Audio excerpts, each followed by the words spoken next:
Kawhi, Tomer Azar with Clutch Points. Good to see you again. Just curious, there's been a lot of talk around you and the Clippers and NBA investigation last month.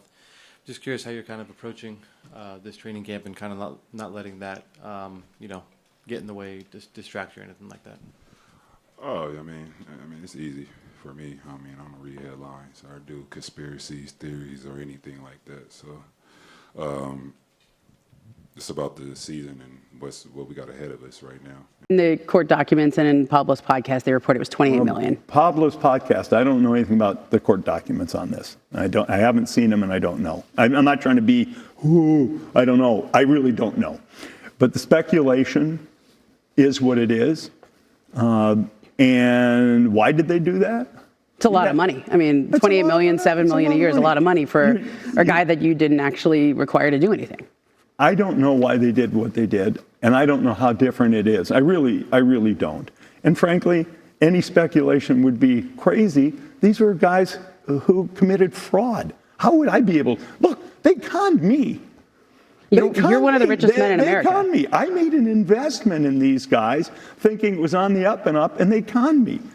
At this stage, I have no ability to predict why they might have done anything they did. In this video, I'll look at why the Clippers and Kawhi Leonard should be concerned about the NBA's investigation. So the endorsement deal for Kawhi Leonard is worth at least $28 million, with some reports citing it could be as high as $50 million plus additional stock. This is an enormous sum for an endorsement, especially compared to Nike's deal, which pays him $5 million a year. That's a massive payout coming in, and it's highly suspicious. Then there's that no-show nature. Leonard reportedly has never promoted or marketed the Aspiration brand.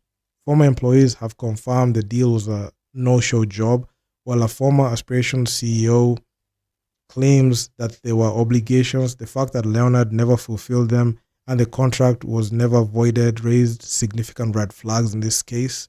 And also there's that binding clause. So the contract included a special clause stipulating that Leonard will only get paid as long as he remained a member of the Clippers. This directly links the endorsement to his team affiliation, which is highly unusual and suggests the deal was not an independent third-party arrangement. Then there's also the financial connection to Clippers ownership. So Ballmer's investment, Clippers owner Steve Ballmer invested a total of at least $60 million into Aspiration. While he claims he was conned, the timing of his investment and those of a Clippers minority owner coincided suspiciously with Leonard's payments. And there's also a pattern for the payments. The Clippers themselves have reported to have paid Aspiration on carbon credits on the same day Leonard signed his endorsement deal. A Clippers minority owner also wired nearly $2 million into Aspiration just days before the company, which was struggling financially, paid a delayed $1.75 million to Leonard.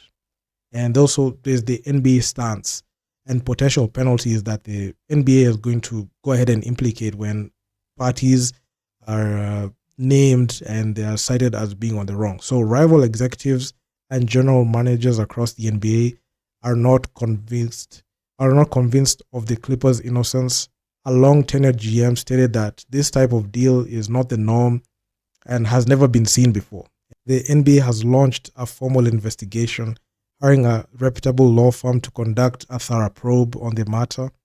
They are looking for direct proof that the team was involved in the alleged scheme to circumvent the salary cap. And if found guilty, the Clippers could face major penalties, including fines up to $7.5 million, forfeiture of draft picks, voiding of Kawhi Leonard's contract, suspension of team personnel, including Steve Ballmer, for up to a year, and being required to have Leonard return the money he has received from Aspiration. When the podcast came out, it was news to me. I'd frankly never heard of the company Aspiration before, and I'd never heard a whiff of anything around an endorsement deal with Kawhi or anything around engagement with the Los Angeles Clippers. So it was all new to me. I heard it. I saw some of the follow-up information.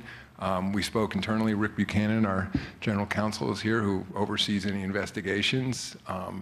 Rick had a conversation with Steve Ballmer, and we quickly concluded this was something that rose to the level that necessitates an investigation. In fact, one that's done outside of our office, and Wachtell Lipton, New York law firm that we've used in the past for for investigations like this, is overseeing it. And again, I would also say I've been around the league long enough in different permutations of allegations and accusations that I'm a big believer in due process and fairness, and you need to now let the investigation run its course.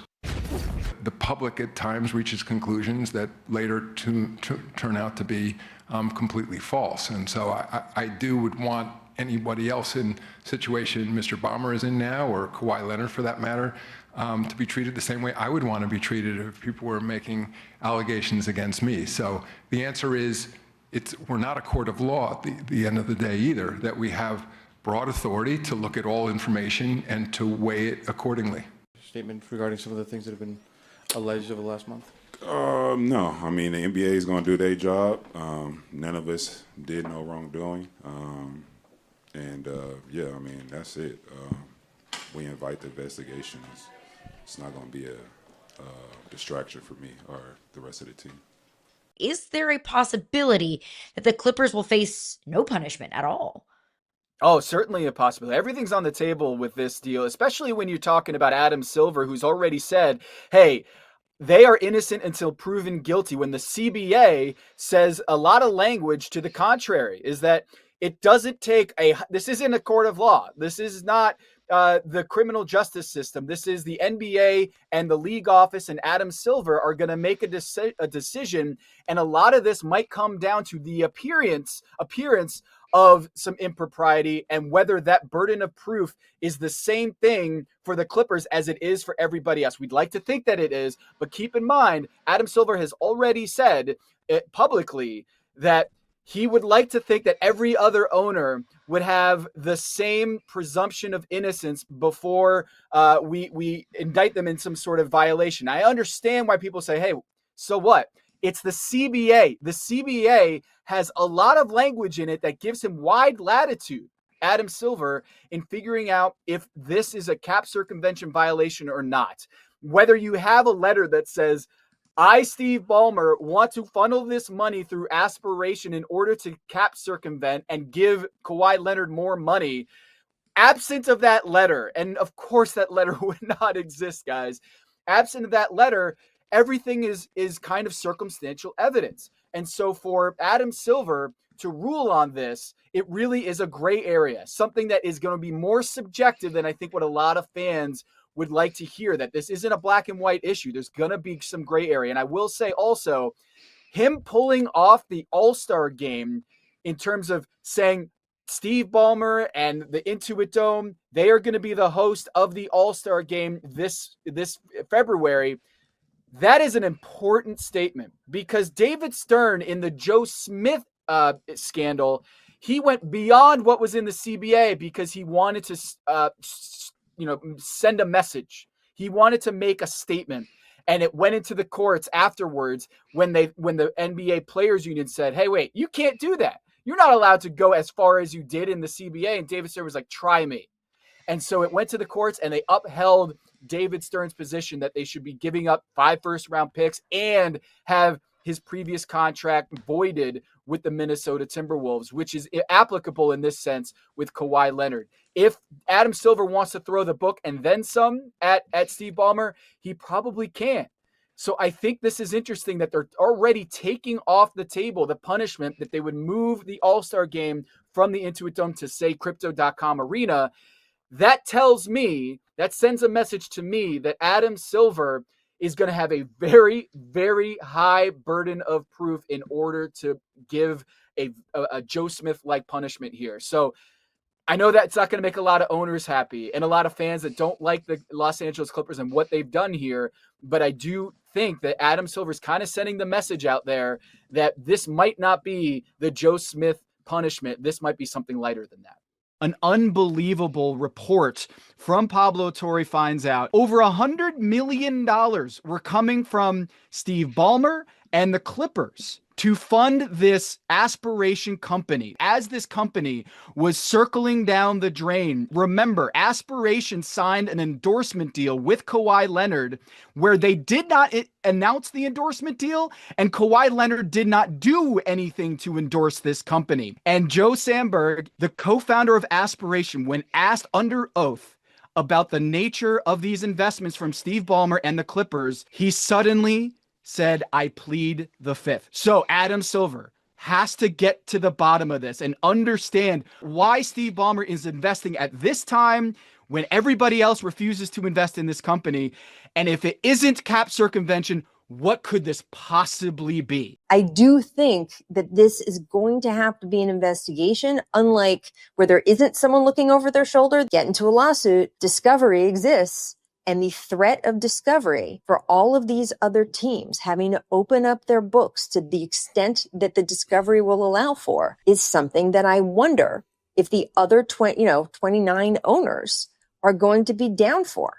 And they have to be down for it because Adam Silver works for them. If it's discovered, and again, it's a big if here, but if it's discovered that they circumvented the cap, I don't think that Silver is going to have any choice but to administer the kind of punishment that David Stern administered 25 years ago to the Minnesota Timberwolves in Joe Smith. If Adam Silver is going to use that as the standard for punishment for cap circumvention, then this is a basketball death penalty that he could potentially levy on the LA Clippers. It seems to me they're not going to void Kawhi's contract over this. Either this one or the Tree contract. And it is a first offense for Ballmer. So it would seem like the very worst case scenario would be a $4.5 million fine and maybe loss of a first round pick. Ballmer probably has $4.5 million in the ashtray of his car. Ballmer could probably pull $4.5 million out of the cushions in his couch. So the money's not a problem. Losing a pick would not be good, but certainly not anywhere near as bad as banned for life. For life. For life. Losing a pick is one thing, losing the team is another. So it's a goofy Clippers scandal, allegedly, but nobody's going to go down for this.